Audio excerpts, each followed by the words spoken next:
Astro பக்தி tax நேயர்களுக்கு அடியேன் உங்கள் சிவயோகி சிவசக்திமான் சுவாமிகள் வணக்கத்தை தெரிவித்துக் கொள்கிறேன். இந்த பதிவில் பராபவ வருட தமிழ் புத்தாண்டு பலன்கள் 12 ராசிகளுக்கும் சொல்ல இருக்கேன். துலாம் ராசி நேயர்களே, உங்களுக்கு உண்டான பராபவ வருட தமிழ் புத்தாண்டு பலன் தான் சொல்ல போகிறேன். துளாராசிக்காரங்களுக்கு ஒன்றுமே நல்லது தான் சொல்லியிருக்கேன். புத்தாண்டு பலன்லையும் நல்லது தான் சொல்லியிருக்கேன். சனி பயிற்சிலாம் நல்லது தான் சொல்லியிருக்கேன். இப்போ மட்டும் என்ன கெட்டதாக சொல்ல போகிறேன்? நிச்சயமாக நல்லது தான் சொல்லுவேன். ஏனென்று சொன்னால் துளாராசிக்காரங்களுக்கு இப்போது 6ஆம் இடத்துல சனி பகவான் இருக்காங்க, 5ஆம் இடத்துல ராகு, 11ஆம் இடத்துல கேது. குரு பகவான் 9, 10, 11 இந்த 3 இடத்துக்கும் இப்போ 9ஆம் இடத்துல இருக்கார், 10ஆம் இடத்துக்கு வருவார், 11ஆம் இடத்துக்கும் வருவார். இதை வைத்து தான் இப்போ இந்த வருட பலனை சொல்ல போகிறோம். அந்த வகையில் பார்க்கும்பொழுது ஆரம்பத்திலே குரு 9ஆம் இடத்துல இருக்கார், சனி பகவான் 6ஆம் இடத்துல இருக்காங்க. ரொம்ப நல்ல நல்ல விஷயங்கள்லாம் நடக்க போகுது. இந்த தமிழ் புத்தாண்டு ஆரம்பித்த உடனே தான் எப்பயுமே ஒன்று தெரிஞ்சுங்க, ஒரு நாள் பிறப்பு. ஒரு நாள் பிறப்புனா காலையில் சூரிய உதயம் அந்த ஒன்று தான் அந்த நாள் பிறக்குது. மாதப்பிறப்பு, அதே சூரியன் ஒரு ராசிலேருந்து இன்னொரு ராசிக்கு போகும்போது மாதப்பிறப்பு. ஒரு வருடப்பிறப்பு, வருடப்பிறப்புன்ற போது 12 மாதங்கள் முடிந்து ஆங்கில புத்தாண்டு பிறக்கிறது. அதே மாதிரி தான் சித்திரை முதல் பங்குனி முறை வரையில் 12 மாதங்கள் முடிந்து தமிழ் புத்தாண்டு பலன் வருது. அப்போது இந்த நாள் பிறப்பு, மாதப்பிறப்பு, வருடப்பிறப்பு எல்லாமே ரொம்ப விசேஷமானது. அந்த வகையில் பார்க்கும்பொழுது இந்த வருடப்பிறப்புன்ற போது தமிழ் வருடப்பிறப்பு கண்டிப்பாக நன்மை தான் செய்யும். இந்த துளாராசிக்காரங்களுக்கு நல்ல நல்ல விஷயங்கள் நடக்க போகுது. எது எதெல்லாம் யோசித்து பிளான் பண்ணி வச்சுருந்தீங்களோ அதெல்லாமே இப்போ ஆக்டிவேட் பண்ணலாம். டீஆக்டிவேட்டாக இருந்தது ஆக்டிவ் ஆகும், இப்படி சொல்லிடலாம். தடைப்பட்ட விஷயங்கள் எல்லாமே தீர்க்கப்படும், வழி பிறக்கும், வழி கிடைக்கும், அப்படி சொல்லலாம். இதுதான் நடக்க போகுது. அடுத்தது பார்த்திங்கனாக்கா துளாராசிக்காரர்களுக்கு இந்த வருட ஆரம்பத்திலேயே திருமண பிராப்தம் கிடைக்கும், திருமணம் நிச்சயிக்கப்படும், எல்லாமே நடக்கும். சுபகாரிய முயற்சி பலிதமாகும், அரசியலிலே வெற்றி கிடைக்கும், பதவி உயர்வு கிடைக்கும், மக்கள் செல்வாக்கு கிடைக்கும், சினிமாவிலே நல்ல வாய்ப்புகள் கிடைக்கும், சமூகத்தில் நல்ல மதிப்பு மரியாதை அந்தஸ்து கிடைக்கும். எல்லாமே இப்படி தான் கிடைக்க போகுது. இப்போ எல்லாமே நன்மையான விஷயங்கள் தானே. இருந்தாலுமே சில விஷயங்கள் நீங்கள் கொஞ்சம் கவனமாக இருக்கணும். அது எந்த விஷயம் தெரியுமா? புதிய பழக்கங்கள், புதிய நட்புகள், புதிய தொடர்புகள். அவங்க யாருன்னே நம்மளுக்கு தெரிஞ்சிருக்காது. இப்போலாம் பார்த்தீங்கன்னாக்கா பழகின உடனே ரொம்ப நாள் பழகின மாதிரி எல்லாமே காமிச்சிக்கிறாங்க, தெரிஞ்சுக்கிறாங்க. அவங்களும் எதிர்சாரானும் அப்படி தான் இருக்காங்க, பழகிற நீங்களும் அப்படி தான் இருக்கீங்க. அவங்க நல்லவங்களா கெட்டவங்களா எப்படி உடனே கண்டுபிடிக்க முடியும்? ஒரு ஜோதிடராக இருந்தாலும் பரவாயில்ல, இல்லை ஒரு அருள்வாக்கு சொல்கிறவராக இருந்தால் பரவாயில்ல, இல்லை ஆன்மீகத்தில் முழு ஈடுபாடு உள்ளவராக இருந்தால் பரவாயில்ல, இவங்களாலேயே உடனே கண்டுபிடிக்க முடியாது. இவர்களே ஏமாற்றி விடுகிறார்கள். அப்படி இருக்கும் பட்சத்தில் எப்படி நீங்கள் பழகினோன்னே அவங்கள நம்பிடுறீங்க? இதெல்லாம் நான் நிறைய என்கிட்ட வர கிளைண்ட்ஸ் மூலமாக கேள்விப்பட்டுறது உண்டு. ஒரு வாரம் 10 நாள் பழக்கம், ஒரு மாதம் தான் பழக்கமாச்சு. நம்பினேன், பணம் கொடுத்தேன், கேட்டார், பணம் கொடுத்தாரு, உண்மையான விஷயம் நம்பினேன், கொடுத்தேன், இது வரைக்கும் கொடுக்கல, ஏமாற்றிட்டார். சீட்டு போட்டேன், கொடுத்தேன், திரும்பி வரல. கொடுக்கல் வாங்கல நிறைய பிரச்சனை, பொருள் வாங்கினாலும் பிரச்சனை, நகை வாங்கி அடமானம் வச்சாங்க. இது மாதிரிலாம் அந்த காலத்தில் நான். இப்போலாம் யாரும் இப்போ உஷார், ரொம்ப உஷார். தங்க விலை எப்போ ஏறிச்சோ அதுலேருந்து எல்லாருமே உஷாராயிட்டாங்க. இருக்கிற பழைய நகையை காப்பாற்றிக்க பார்க்குறாங்க. மார்வாடி கடையில் இருக்கிற நகையெல்லாம் மீட்க பார்க்குறாங்க. ஏன்னா மீட்டாலுமே நல்ல லாபம் தான். ஏன்னா இப்போது அவங்க வச்சுருப்போ கம்மியாக தொலைக்கி தான் வச்சுருப்பாங்க. அப்போது வாங்கினப்போ குறைந்த விலையில் தான் வாங்கியிருப்பாங்க தங்கம். இப்போது பயங்கர விலை போயிடுச்சு, டபுள் ட்ரிபிள் போயிடுச்சு. அப்போ கண்டிப்பாக அதை மீட்க தான் பார்ப்பாங்க. இப்போலாம் யாரும் தங்க நகையில் இரவலும் கொடுக்க மாட்டாங்க, அடமானம் வச்சு பணமும் கொடுக்க மாட்டாங்க. அந்த காலத்தில் கொடுத்துருப்பாங்க. அது மாதிரி அதில் கூட ஏமாத்துறவங்க உண்டு. அதுக்கு தான் அப்படி சொல்லியிருக்கேன். அப்படிலாம் வந்து உங்களை புதிய பழக்க வழக்கம் மூலமாக ஏமாற்றுவாங்க. ஏமாற்றுறது நிறைய வழிகள் இப்போ வந்துடுச்சு. அதனால தான் சொல்லியிருக்கேன். அதில் கவனமாக இருக்கணும், ரொம்ப உஷாராக இருக்கணும். நீங்கள் ஏற்கனவே துளாராசிக்காரர்கள் எப்பவுமே சந்தேக மனப்பான்மை கொண்டவர்கள் தான் அப்படின்னு சொல்லியிருப்பேன். உங்களுடைய ராசியுடைய குணாதிசயமே அதுதான். இருந்தாலும் நீங்கள் ஏமாற்றப்பட போகிறீர்கள் என்று சொல்லக்கூடிய நேரம் இப்போ இருக்கிறனால நீங்கள் கவனமாக இருக்கணும். அதில் யாரையுமே சட்டு நம்பிடக்கூடாது. நீதித்துறை, சட்டத்துறை, இது மாதிரி துறையில் இருக்கவங்களாம் நல்ல பெருமை தரக்கூடிய விஷயங்கள், உயர்வான விஷயங்கள், வருவாய் வந்து சந்தோஷப்படக்கூடிய விஷயங்கள் எல்லாமே நடக்கும்.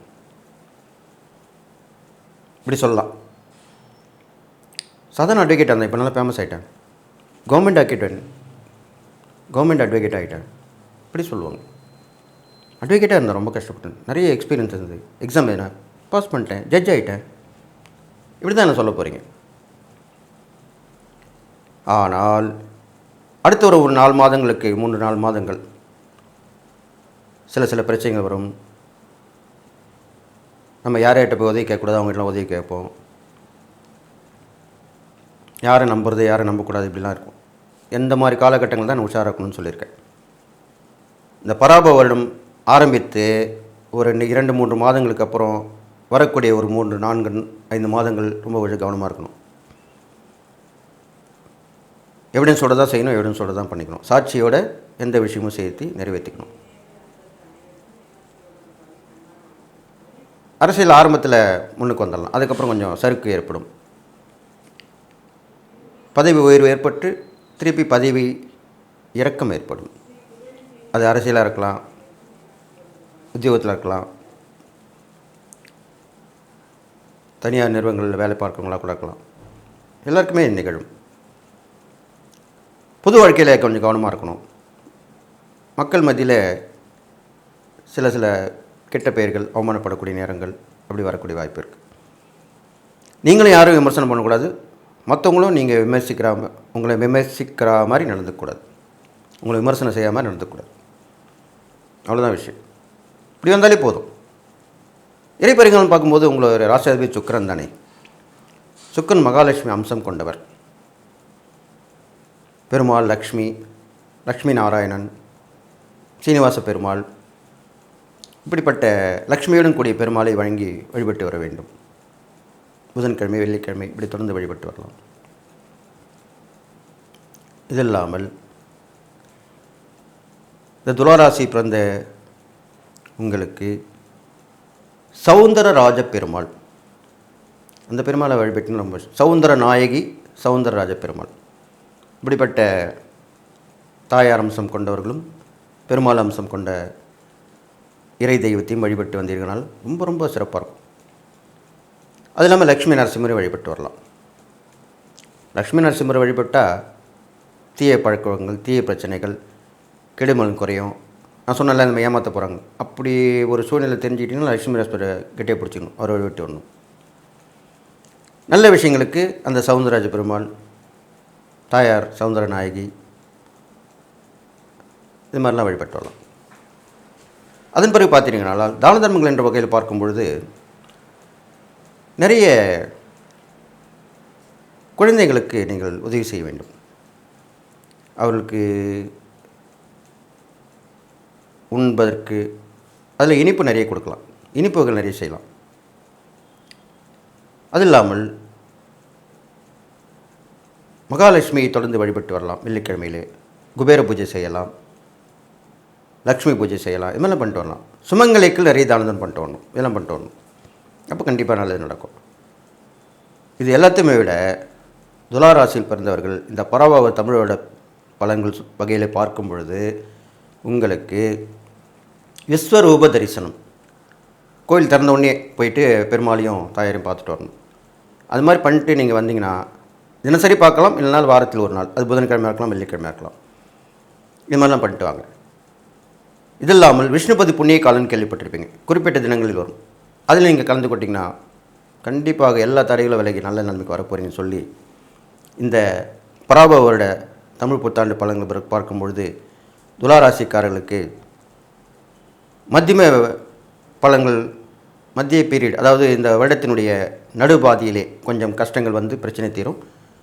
முதலிலும் முடிவிலும் கண்டிப்பாக நல்லா இருக்க போறீங்கன்னு சொல்லி, உங்களுக்கு ஒரு முக்கிய பிரச்சனை தீர்க்கப்படும் இந்த வருட பலனில் அப்படின்னு சொல்லி, அது மூலிமா ஒரு மாற்றம் ஏற்பட்டு, அது மிகப்பெரிய மாற்றமாக ஏற்பட்டு வெற்றி கிடைச்சி அதில் சந்தோஷமாக இருக்க போறீங்கன்னு சொல்லி வாழ்த்து விடைபெறுகிறேன். நன்றி. விருச்சிக ராசி நேயர்களே, உங்களுக்கு உண்டான பராபவ வருட தமிழ் புத்தாண்டு பலன் தான் இப்போ சொல்ல போகிறேன்.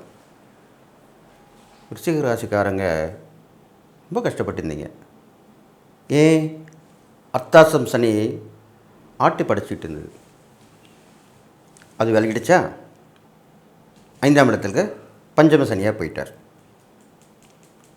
இருந்தாலும்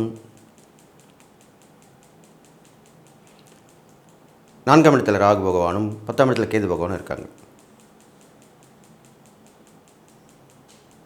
அது இல்லாமல் உங்களுக்கு குரு அஷ்டம குருவாக இருந்து வருகிறார்.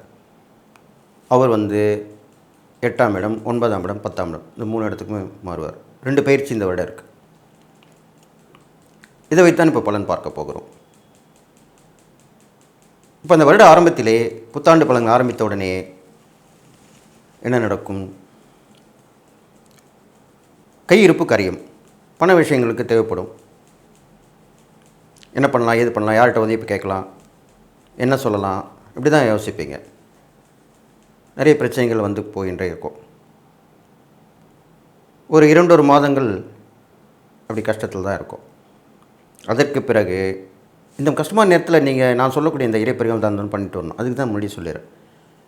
பெரியவருடைய ஆசீர்வாதம் வாங்கணும். நிறைய ஜீவ சமாதி தரிசனம் போயிட்டு வாங்க, மகான்கள் தரிசனம் பெறுங்க, குருவாவத்தை ஏற்றுங்க, அவர் வியாழக்கிழமையில் வழிபட்டுவாங்க, இது மாதிரிலாம் பண்ணிட்டு வாங்க. உங்கள் ராசிபதி செவ்வாய், அந்த செவ்வாய்க்கு அதிதேவதை முருகப்பெருமான், இந்த முருகப்பெருமானை வழிட்டு வாங்க. இந்த கஷ்டமான நேரத்தில் முருகப்பெருமான் கோயில் கொண்டு விளங்கும் சிறப்பு பெற்ற ஸ்தலங்கள், நல்லா கேட்டுங்க, பிரசித்தி பெற்ற ஸ்தலங்கள், சிறப்பு பெற்ற ஸ்தலங்கள், 6 படி வீடு முருகப்பெருமான், இப்படி போயிட்டு வரலாம். 6 படி வீடு மட்டும்தான் போயிட்டு வரணும் அவசியம் இல்லை. எங்கெங்கெல்லாம் பிரசித்தி பெற்ற முருகப்பெருமான் இருக்காங்களா, இப்போலாம் நிறைய ஈஸியாக கண்டுபிடிச்சிடலாம். கூகுள் மேப் போட்டிங்கன்னா கண்டுபிடிச்சிடலாம், எங்கெங்கே என்னென்ன இருக்குது எல்லாமே கண்டுபிடிச்சிடலாம். பெரும்பாலும் அந்த முருகப்பெருமான் ஆலயத்திலே குளம் இருக்க வேண்டும். அந்த குளம் இருக்கக்கூடிய குளம் அல்லது ஏரி,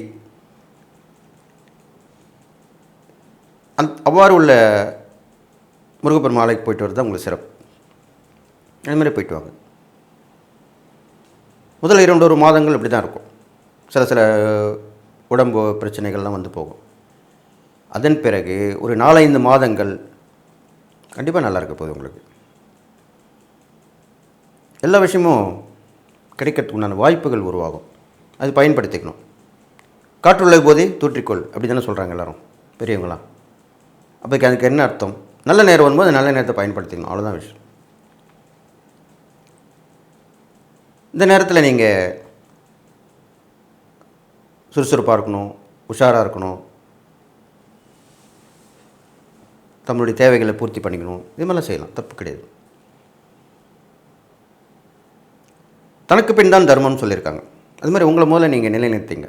அதுக்கப்புறம் உங்களுக்கு கொஞ்சம் ஓரளவுக்கு உங்கள் பிரச்சனைலாம் முடிஞ்சு கொஞ்சம் எக்ஸ்ட்ரா இருக்கிற மாதிரி இருந்தால் அப்போ அதில் தானம் பண்ணலாம். குறைந்தது நம்மளுடைய வருமானத்திலே 10ல் 1 பாகம் தான தர்மத்துக்கு செலவிடலாம் என்று சாஸ்திரம் சொல்லியிருக்கு. அதுக்கு மேலேயும் செய்யலாம். குறைந்தது 10% அவ்வளோதான். அதன்படி நீங்கள் தான தர்மம் செய்து வரலாம். அதன் பிறகு பார்த்தீங்கன்னால் இந்த விருச்சிக ராசிக்காரர்களுக்கு நல்ல வாய்ப்புகள் வரும். ஆரம்பத்திலே அரசியலிலோ சினிமாவிலோ சாதிக்க முடியாத விஷயங்கள் அடுத்து வரும் 4 மாதங்களிலே கண்டிப்பாக சாதித்து விடுவீர்கள். முன்னாடி மறந்துருப்பாங்க, அதுக்கப்புறம் ஞாபகம் வந்துடும். இதுக்கு ஒரு உதாரணம் சொல்லணும்னா, நம்ம ஒரு ஃபங்க்ஷன் வைக்கிறோன்னு வச்சுங்க, ஒரு நிச்சயதார்த்தமோ திருமணமோ ஒரு பிறந்தநாள் விழா, சீமந்த விழா, இதெல்லாம் தான் முக்கியமான விழாக்கள். அப்போ என்ன பண்ணுவோன்னா, எல்லாருக்குமே அவங்கவுங்க சொந்தக்காரங்க நட்பு வகை எல்லாமே ரொம்ப முக்கியமானவங்களுக்கு தான் கொடுப்போம். அதெல்லாம் ஒரு லிஸ்ட்டு போட்டு வச்சுப்போம். அந்த லிஸ்ட்டு எழுதும்போதே முக்கியமான ஒரு சில பேரை விட்டுடுவோம். அந்த மாதிரி இந்த விருச்சிக ராசிக்காரங்களை விட்டுடுவாங்க முதல்ல 2-3 மாதங்களுக்கு. அடுத்த ஒரு 4-5 மாதங்கள் பார்த்திங்கனாக்கா, ஆஹா நம்ம மறந்துட்டுமே இவரை அப்படின்னு சொல்லி திருப்பி அழைப்பார்கள், திருப்பி உங்களுக்கு உதவி செய்வார்கள். இதே தான் எல்லா இடத்துலையுமே கிடைக்கும். அரசாங்கத்துலேயும் உதவி கிடைக்கும், அரசியலிலும் அதுக்குண்டான மதிப்பு மரியாதை கிடைக்கும், சினிமாவில் கிடைக்கும், சமூகத்தில் கிடைக்கும், அனைத்து துறைகளிலுமே கிடைக்கும். இது மாதிரி நடக்க போகுது. அப்போது அந்த வாய்ப்பு போயிட்டு திருப்பி வந்துடும். மீண்டும் ஒரு வாய்ப்பு அப்படி சொல்கிறோம் இல்லையா, அந்த மாதிரி வந்துடும். அது இல்லாமல் பார்த்திங்கனாக்கா, உங்களுக்கு வண்டி வாங்கலாம் கொஞ்சம் கவனமாக இருக்கணும். வண்டி வாங்கும்பொழுதும் கவனமாக இருக்க வேண்டும், அதில் பயணிக்கும் போதும் கவனமாக இருக்கணும். அதே தான் வீடு கட்டுறதா இருந்தாலும் சரி, இடம் வாங்கி போட்டனாலும் நல்ல டாக்குமெண்ட்லாம் பார்த்து செக் பண்ணி வாங்கணும். அப்போ தான் அதனுடைய பலன் கிடைக்கும். உடல் ஆரோக்கியத்தையும் கொஞ்சம் பார்த்துக்கணும். பெரும்பாலும் விருச்சிக ராசிக்காரங்களுக்கு பார்த்திங்கனாக்கா, இந்த மர்ம உறுப்புன்னு சொல்கிறோம் இல்லையா, ஆண் பெண்ணுக்கு அந்த யூரினரி இன்ஃபெக்ஷன் அது மாதிரி வரும். அது இல்லாமல் இரத்தம் சம்பந்தப்பட்ட நோய்கள், பிளட் ப்ரெஷர், அப்புறம் பிளட் சம்மந்தப்பட்ட நோய்கள்லாம் இருக்கும். அதெல்லாமே வரக்கூடிய வாய்ப்புகள் வரும். அப்போ சரி பண்ணிக்கணும், உடனே பார்த்துக்கணும். ரத்த அழுத்தம், இரத்த குறைவு, ஹீமோகுளோபினும் குறைஞ்சிரும். இதெல்லாமே இந்த விருச்சிக ராசிக்காரங்களுக்கு ஏற்படும். அடிக்கடி அவர்கள் உணர்ச்சி வசப்படுவார்கள், ஏமாற்றப்படுவார்கள், நம்பிக்கை துரோகம் செய்யப்படுவார்கள். இதெல்லாம் விருச்சிக ராசிக்கு உண்டானது. நான் சொன்ன மாதிரி கோச்சார பலன் தான் இந்த மாதிரிலாம் இப்போ சொல்லிட்டு வரேன். அவங்கவுங்க சுயஜாதப்படி பார்க்கும்போது அதில் நல்ல தசாபுக்தி வந்து, இப்போ நான் சொல்லக்கூடிய இந்த கிரகங்கள் நல்ல நிலைமை இருந்தால் கண்டிப்பாக நல்லதாக நடக்கும். அதில் எந்த மாற்று கருத்தும் இல்லை. அதனால் இந்த கோச்சார பலனை வச்சு முடிவு பண்ணாதீங்க யாருமே. இது வந்து அனைவருக்குமான ஒரு பொதுவான வழிகாட்டி ஜோதிடம். தனியாக உங்கள் ஜாதகத்தை எடுத்து வந்து பார்க்கும்போது அதனுடைய பலன் வேறு. இப்படி உலகத்தில் இருக்கிற எல்லாருக்குமே, அந்த ராசியில் பிறந்தவங்க எல்லாருக்குமே சொல்லும்போது அதனுடைய பலன் வேறு. ஒரு சிலருக்கு பொருத்தமாக இருக்கும், ஒரு சிலருக்கு பொருத்தாது, ஒரு சிலருக்கு அந்த பலனே எதிர்பலனாக மாறி நடக்கும். அதுக்காக ஜோதிடம் சொல்பவர்கள் பொய் அப்படிலாம் கிடையாது. உங்களுக்கு பொருத்தமாக இருக்கிறத யூஸ் பண்ணுங்க, பொருந்தாத விட்டுடுங்க. உங்களுடைய ஜாதகத்தை வச்சு பார்த்து பலன் தெரிஞ்சுங்க, அவ்வளோதான் விஷயம். இதுக்காக எப்பயுமே ஒன்று சொல்கிறேன் கேட்டுங்க. இந்த பதிவில் நான் சொல்லணும், ஆன்மீகவாதிகள், ஜோதிடர்கள், அருள்வாக்கு கூறுபவர்கள், ஆலயத்திலே பணிபுரிபவர்கள், இவர்களுடைய சாபத்தை வாங்காமல் இருப்பது நல்லது. சில பேர் வெளியே சாபம் ஓட்டுருவாங்க, பல பேர் மனதில் வைத்து கொள்வார்கள். அதனால் இவங்களெல்லாம் பழிக்கக்கூடாது. அவர்கள் தவறாக சொன்னாலும் சரி, ஏதோ அவருக்கு நேரம் சரியில்லை, அவர் தவறாக சொல்லியிருக்கார் அப்படி தான் நினச்சிட்டு வரணும். எப்பயுமே உங்களுக்கு நேரம் நல்லா இருந்தால் தான் நீங்கள் போய் பார்க்கக்கூடிய ஜோதிடர்களும் கரெக்டாக சொல்லுவாங்க. அந்த கோயிலில் இருக்கிற ஆலயத்தில் பணிபுரிவர்களும் உங்களுக்கு நல்ல வார்த்தை சொல்லுவாங்க, நீங்கள் கேட்காமே சொல்லுவாங்க. சில பேருக்கு நடந்திருக்குது, திடீர்னு உங்களை பார்ப்பாங்க, நீங்கள் ஒன்றுமே சொல்லியிருக்க மாட்டீங்க. எனக்கு ரொம்ப மனசில் தோணுது, நீங்கள் இந்த கோயில் போயிட்டு வாங்க அப்படின்னு சொல்லுவாங்க ஆலயத்தில் பணிபுரிவர்கள்.